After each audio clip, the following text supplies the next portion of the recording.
بسم اللہ الرحمن الرحیم۔ السلام علیکم ورحمۃ اللہ وبرکاتہ۔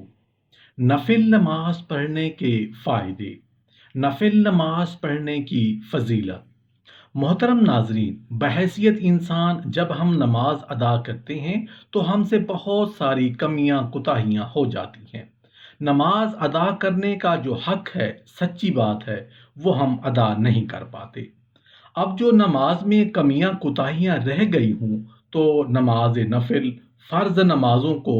مکمل کرتی اور ان کے نقص کو پورا کرتی۔ حضرت تمیم الداری رضی اللہ عنہ سے روایت ہے کہ رسول اللہ صلی اللہ علیہ وآلہ وسلم نے ارشاد فرمایا، روز قیامت بندے سے جس چیز کا سب سے پہلے حساب لیا جائے گا وہ اس کی نماز ہے۔ اگر اس نے اسے مکمل کیا ہوگا تو وہ اس کے لیے مکمل لکھ دی جائے گی، اور اگر اس نے اسے مکمل نہیں کیا ہوگا تو اللہ تعالیٰ فرشتوں کو حکم دے گا، ذرا دیکھو میرے بندے نے کوئی نفل نماز بھی پڑھی تھی یا نہیں۔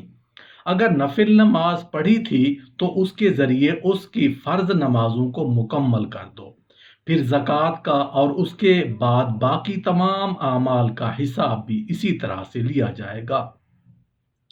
نماز نفل کے ذریعے درجات بلند ہوتے ہیں اور گناہ مٹا دیے جاتے ہیں۔ حضرت ثوبان رضی اللہ عنہ کا بیان ہے کہ انہیں رسول اللہ صلی اللہ علیہ وآلہ وسلم نے ارشاد فرمایا، تم زیادہ سے زیادہ سجدے کیا کرو، کیونکہ تم اللہ تعالیٰ کی رضا کے لیے ایک سجدہ کرو گے تو وہ اس کے بدلے تمہارا ایک درجہ بلند کر دے گا اور تمہارا ایک گناہ مٹا دے گا۔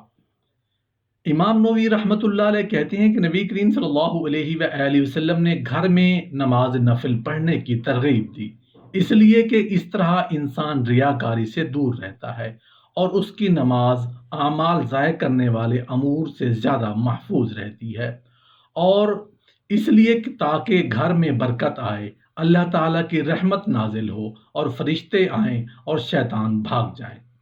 حضرت ابو حریرہ رضی اللہ عنہ روایت کرتے ہیں کہ رسول اللہ صلی اللہ علیہ وآلہ وسلم نے ارشاد فرمایا،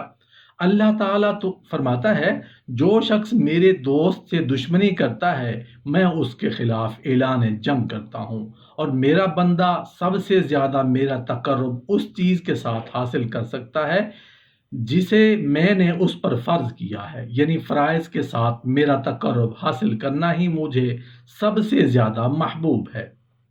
اور میرا بندہ نوافل کے ذریعے میرا تقرب حاصل کرتا رہتا ہے یہاں تک کہ میں اس سے محبت کر لیتا ہوں۔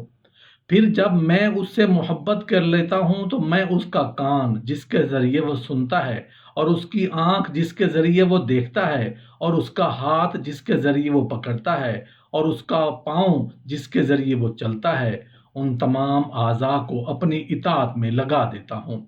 اور اگر وہ مجھ سے سوال کرتا ہے تو میں اسے ضرور بالضرور عطا کرتا ہوں، اور اگر وہ میری پناہ طلب کرتا ہے تو میں یقیناً اسے پناہ دیتا ہوں۔ حضرت عائشہ رضی اللہ عنہ بیان کرتی ہیں کہ نبی کریم صلی اللہ علیہ وآلہ وسلم رات کو اتنا طویل قیام فرماتے کہ آپ کے پاؤں مبارک پھٹنے لگتے۔ عرض کرتی، اے اللہ کے رسول، آپ ایسا کیوں کرتے ہیں، حالانکہ اللہ تعالیٰ نے آپ کی اگلی پچھلی تمام خطائیں معاف فرمائی ہیں؟ تو آپ صلی اللہ علیہ وآلہ وسلم ارشاد فرماتے، کیا میں شکر گزار بندہ نہ بنوں؟ نماز نفل مسجد میں، گھر میں اور ہر پاکیزہ مقام جیسے صحرا وغیرہ پر پڑھی جا سکتی ہے، لیکن گھر میں پڑھنا افضل ہے، سوائے اس نفل نماز کے جس کی جماعت مشروع ہے، مثلا نماز تراویح، تو اسے مسجد میں باجماعت پڑھنا ہی افضل ہے۔ اللہ تعالیٰ کے نزدیک سب سے محبوب نفل عبادت وہ ہے جو ہمیشہ کی جائے۔ اللہ تعالیٰ کو اعمال میں سب سے محبوب عمل وہ ہے جسے اس کا کرنے والا ہمیشہ کرتا رہے، اگرچہ وہ تھوڑا ہی کیوں نہ ہو۔ حضرت ربیعہ بن کعب الاسلمی رضی اللہ عنہ بیان کرتے ہیں کہ میں رسول اللہ صلی اللہ علیہ وآلہ وسلم کے پاس رات گزارتا تھا۔ ایک رات میں آپ کے پاس وضو کا پانی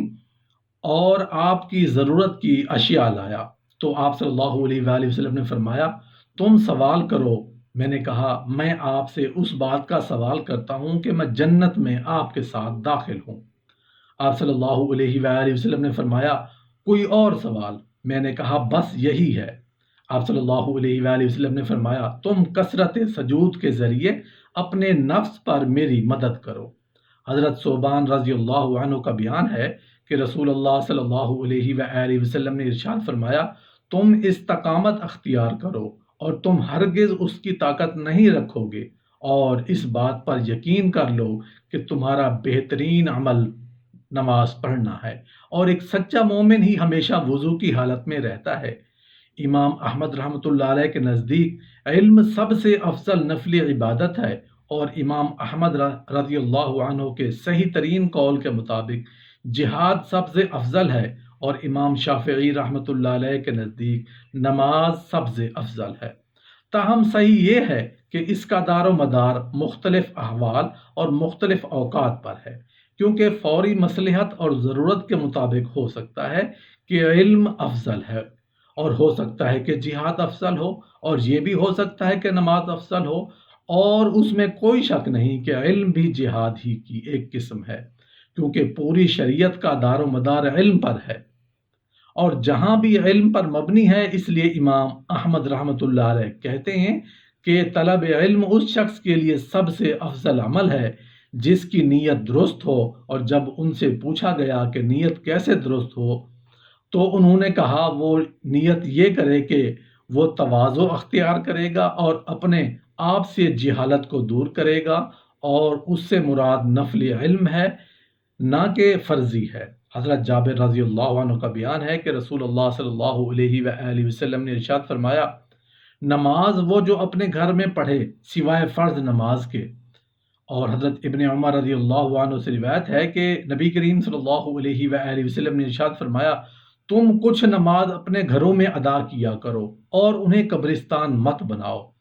حضرت مغیرہ رضی اللہ عنہ بیان کرتے ہیں کہ رسول اللہ صلی اللہ علیہ وآلہ وسلم نے اتنا لمبا قیام فرمایا کہ آپ کے پاؤں مبارک پر ورم ہو گیا۔ آپ سے کہا گیا کہ اللہ تعالیٰ نے آپ کی اگلی پچھلی تمام خطائیں معاف کر دی ہیں، پھر بھی آپ اتنا لمبا قیام کرتے ہیں۔ آپ صلی اللہ علیہ وآلہ وسلم نے ارشاد فرمایا کیا میں شکر گزار بندہ نہ بنوں؟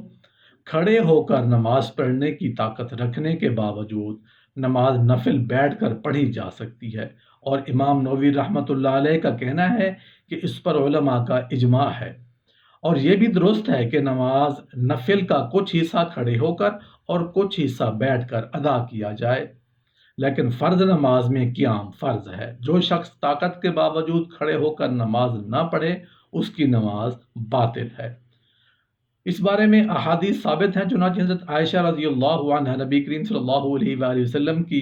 رات کی نماز کے بارے میں بیان کرتی ہیں کہ آپ صلی اللہ علیہ وآلہ وسلم رات کو 9 رکعات پڑھتے جن میں نماز وتر شامل ہوتی، اور آپ صلی اللہ علیہ وآلہ وسلم کھڑے ہو کر لمبا قیام فرماتے اور پھر بیٹھ کر بھی لمبی نماز پڑھتے، اور جب آپ کھڑے ہو کر قرات کرتے تو رکوع و سجود میں بھی قیام کی حالت سے جاتے، اور جب آپ بیٹھ کر قرات کرتے تو رکوع سجود بھی بیٹھ کر کرتے۔